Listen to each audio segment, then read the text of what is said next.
La edición genética solamente puede ser realizada en organismos que todavía no nacieron, ¿no?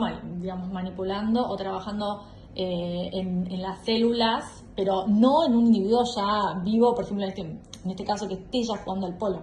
No, eso es desde ya. O sea, tiene que ser en un individuo que pueda tener esa variante en todas sus células. Porque vos, en un individuo adulto, por ejemplo, que ya estés jugando al polo, en una yegua, en un padrillo, aunque vos saques material genético de ese animal y lo modifiques, cosa que podrías hacer, reintroducirlo al mismo individuo y lograr que se exprese, por ejemplo, en la musculatura, el gen de la miostatina, eso no va a funcionar.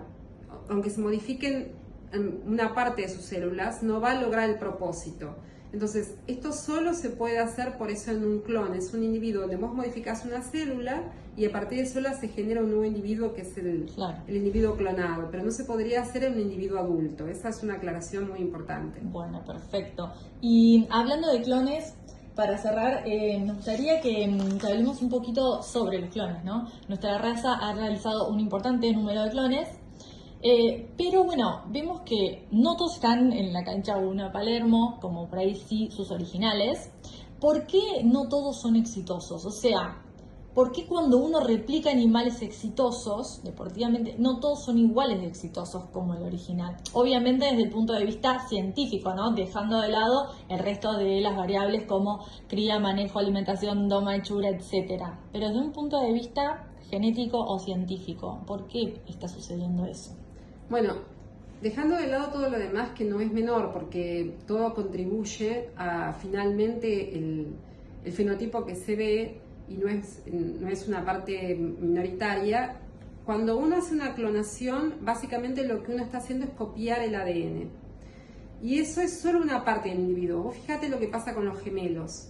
Cualquiera que tiene experiencia de ver los gemelos tienen el mismo ADN. Sin embargo, al principio los gemelos son muy parecidos. A medida que van pasando los años, uno se da cuenta que dos gemelos no solo no se ven exactamente iguales, sino que no se comportan igual, tienen otros gustos, otras afinidades, otras capacidades deportivas, etc.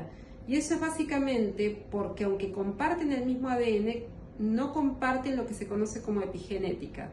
La epigenética es lo que hace que un individuo sea un individuo. Es aquello que modela el ADN.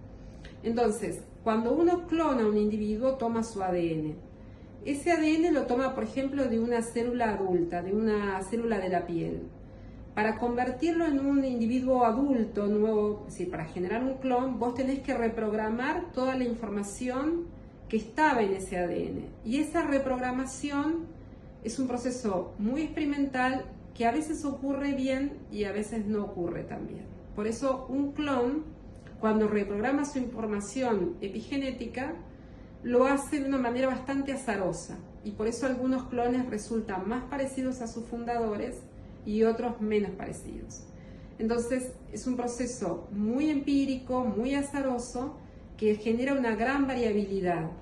Y por eso tenés toda esa variabilidad en los resultados, además de todo lo que vos decías, digamos, otros factores como pueden ser la cría, el ambiente uterino, un montón de cosas que son súper importantes para el desarrollo final.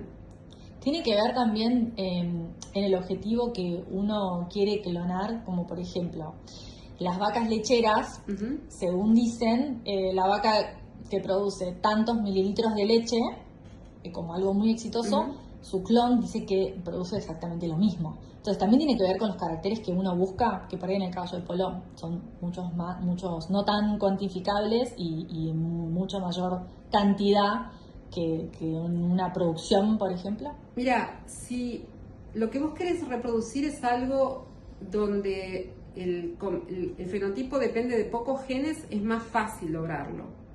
Ahora, en el caso del polo, donde las variantes que le dan esa particularidad dependen de muchos genes y todavía no son muy identificados, es mucho más probable que lograr la combinación más perfecta o más exacta sea más azarosa.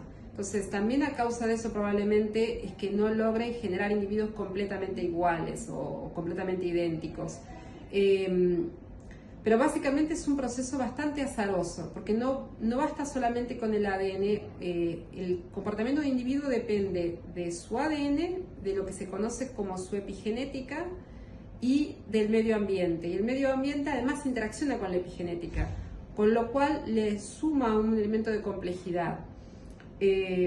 Pero bueno, es básicamente eso, es el componente que conocemos como epigenética. De hecho, la epigenética se empezó a descubrir a partir de los clones, al ver que no se comportaban como debían comportarse o como no eran exactamente iguales, y no dependía solamente de tener el mismo ADN, es decir, depende también de cómo se modela ese ADN, que es básicamente ese componente epigenético.